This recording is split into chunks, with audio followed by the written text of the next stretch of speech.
Hello everyone, welcome to कौशल। आज फिर हम आपके लिए लेके आए हैं कुछ most important previous year questions. पहले भी हम काफ़ी क्लासेस डिस्कस कर चुके हैं। जो हमारा एचएससी सीईटी मेंस का एग्जाम है बीकॉम बेस्ड, उसके लिए हम ये क्वेश्चंस डिस्कस कर रहे हैं। हमने कल वो भी करवाया था जो एचटेट का एग्जाम हुआ था, उसमें भी इसी तरह के क्वेश्चन पूछे गए हैं जो हमारे ये अकाउंटेंट के एग्जाम पहले एचएससी कंडक्ट करने के लिए हैं, उनमें जो पूछे गए हैं। तो अगर आप वो क्लास नहीं देखी है तो उसका लिंक भी आपको डिस्क्रिप्शन बॉक्स में मिल जाएगा। पहले भी काफ़ी क्लासेज हो चुकी हैं प्रीवियस ईयर क्वेश्चन की। अगर आपने वो भी नहीं देखी है तो प्लेलिस्ट का लिंक आपको डिस्क्रिप्शन बॉक्स में मिल जाएगा, आप जाके देख सकते हो। बाकी हमने सिलेबस भी कंप्लीट कवर करवा रखा है। अगर आपने वो क्लासेस नहीं देखी हैं या रिवाइज करना चाहते हो तो उनका लिंक भी आपको डिस्क्रिप्शन बॉक्स में मिल जाएगा। तो चलिए स्टार्ट करते हैं विदाउट एनी डिले हमारी आज के डिस्कशन को। तो सबसे पहला जो हमारा क्वेश्चन है वो है स्टेफन्स ओन्स ए बाईसाइकिल मैन्युफैक्चरिंग कंपनी। यानी कि जो स्टेफन्स नाम का एक पर्सन है, वो उसके पास एक बाईसाइकिल मैन्युफैक्चरिंग की कंपनी है। Which of the following can be added as a manufacturing overhead cost. यहाँ पर हमें बहुत सारी कॉस्ट दे रखी है और हमसे पूछा गया है कि इनमें से किस कॉस्ट को हम ऐड करेंगे as a manufacturing overhead cost. तो यहाँ पर आपको पता होना चाहिए कि ओवरहेड कॉस्ट क्या होती है। अब देखो, दो जो कॉस्ट होती हैं उनको हम बेसिकली टू टाइप्स में डिवाइड करते हैं। एक तो होती है डायरेक्ट कॉस्ट और एक होती है इनडायरेक्ट कॉस्ट। तो ये जो इनडायरेक्ट कॉस्ट है इनको ही हम बोलते हैं ओवरहेड कॉस्ट, यानी कि जिसको डायरेक्टली लिंक ना किया जाए किसी मैटर से, किसी मटेरियल से, तो उसको बोलते हैं इनडायरेक्ट कॉस्ट या ओवरहेड कॉस्ट। तो अब यहाँ पर पूछी गई है हमसे मैन्युफैक्चरिंग की ओवरहेड कॉस्ट, यानी कि वो मैन्युफैक्चरिंग से रिलेटेड भी होनी चाहिए और वो ओवरहेड यानी कि इनडायरेक्ट कॉस्ट भी होनी चाहिए। तो ऑप्शन नंबर ए है rent of the factory premise, यानी कि जो फैक्ट्री प्रीमाइस है उसका रेंट। तो अब देखो, रेंट जो है उसको हम डायरेक्टली लिंक नहीं कर सकते किसी एक पर्टिकुलर यूनिट के साथ कि भाई हमने एक ए प्रोडक्ट बनाया, इस ए प्रोडक्ट में कितना रेंट यूज हुआ, तो इस कॉस्ट को डायरेक्टली लिंक नहीं कर सकते, तो ये इनडायरेक्ट कॉस्ट है। नेक्स्ट है डेप्रिसिएशन ऑन मैन्युफैक्चरिंग इक्विपमेंट। अब डेप्रिसिएशन को भी हम डायरेक्टली किसी एक पर्टिकुलर यूनिट ऑफ प्रोडक्ट से लिंक नहीं कर सकते, तो ये भी इनडायरेक्ट कॉस्ट है।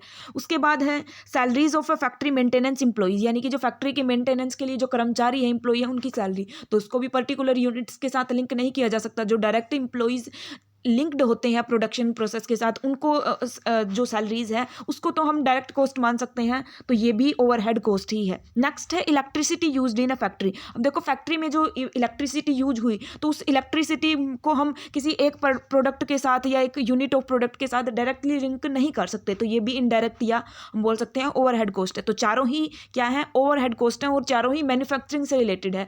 तो हमारा ऑप्शन हो जाएगा option number A, B, C and D.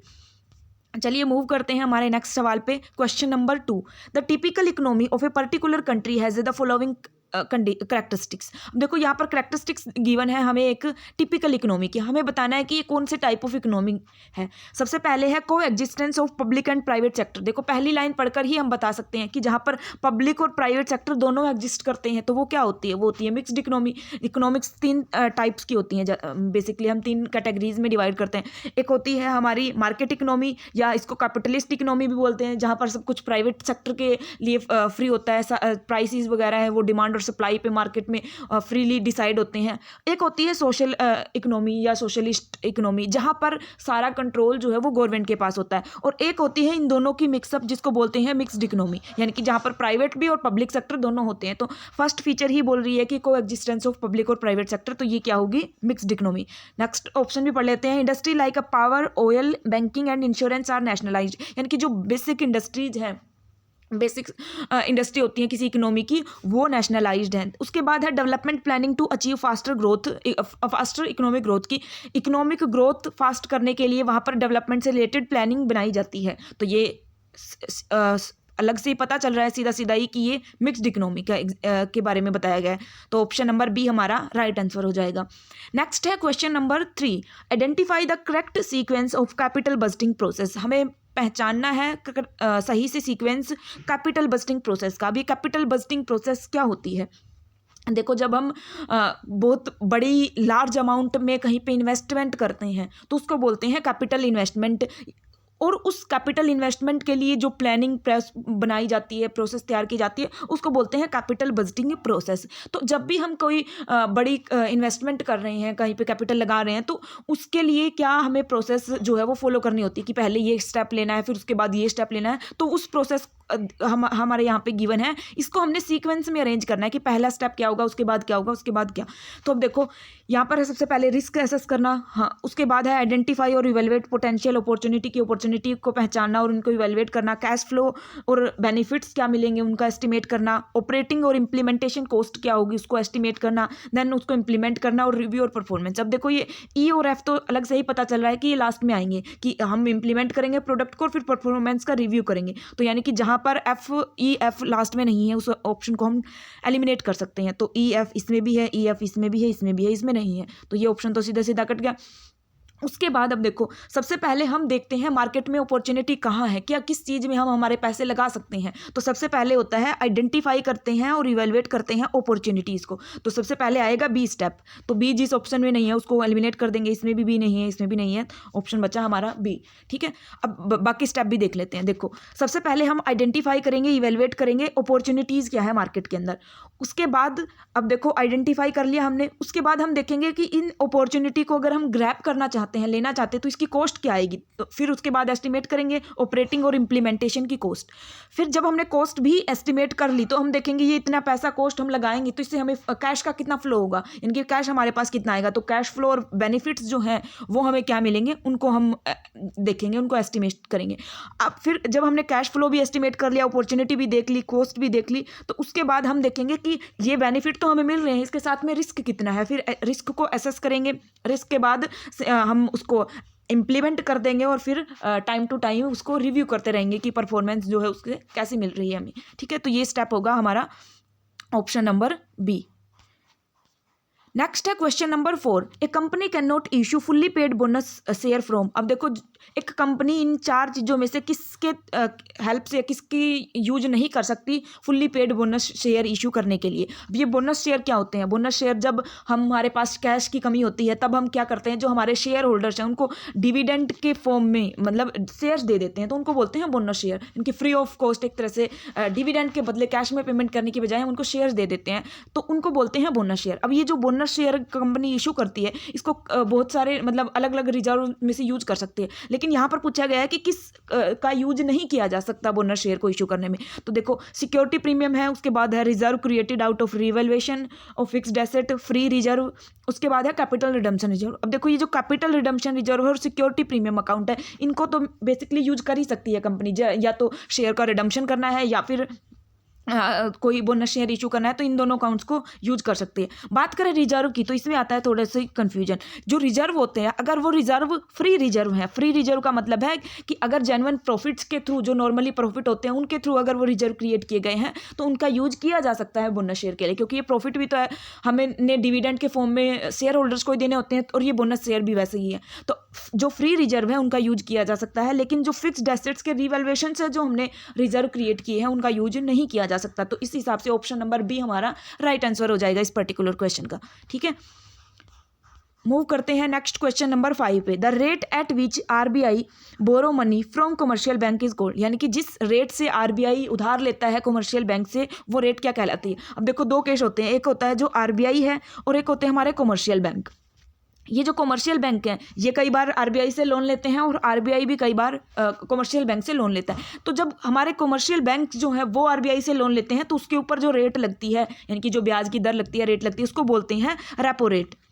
ठीक है, उसको बोलते हैं रेपो रेट। और जब आरबीआई कमर्शियल बैंक से उधार लेता है और उसके ऊपर जो कमर्शियल बैंक जो ब्याज चार्ज करते हैं उसको बोलते हैं रिवर्स रेपो रेट। ठीक है, triple R, reverse repo rate. तो अब यहाँ पर हमसे पूछा गया है कि आरबीआई उधार ले रहा है कमर्शियल बैंक से, तो ये होगी रिवर्स रेपो रेट।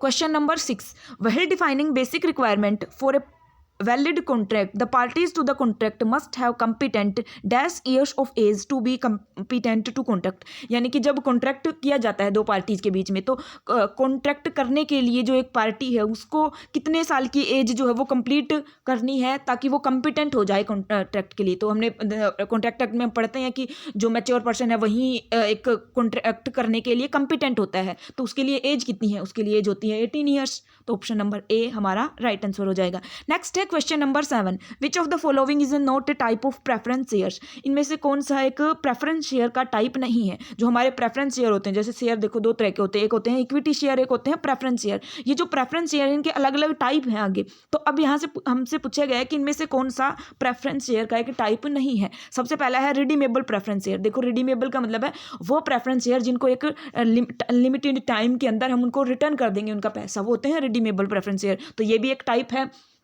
मतलब एक टाइप है ये रिडीमेबल प्रेफरेंस शेयर्स का। उसके बाद है convertible preference shares. Convertible preference shares वो होते हैं जिनको एक टाइम लिमिट के बाद हम उनको इक्विटी शेयर्स में कन्वर्ट कर सकते हैं। तो ये भी टाइप है प्रेफरेंस शेयर्स का। उसके बाद है एक्यूमुलेटिंग प्रेफरेंस शेयर। तो देखो एक्यूमुलेटिव नाम से कोई प्रेफरेंस शेयर नहीं होता, क्यूमुलेटिव प्रेफरेंस शेयर्स होते हैं, ठीक है। ये ए नहीं होता, क्यूमुलेटिव होते हैं। और इसका जो अपोजिट होते हैं वो होते हैं नॉन क्यूमुलेटिव।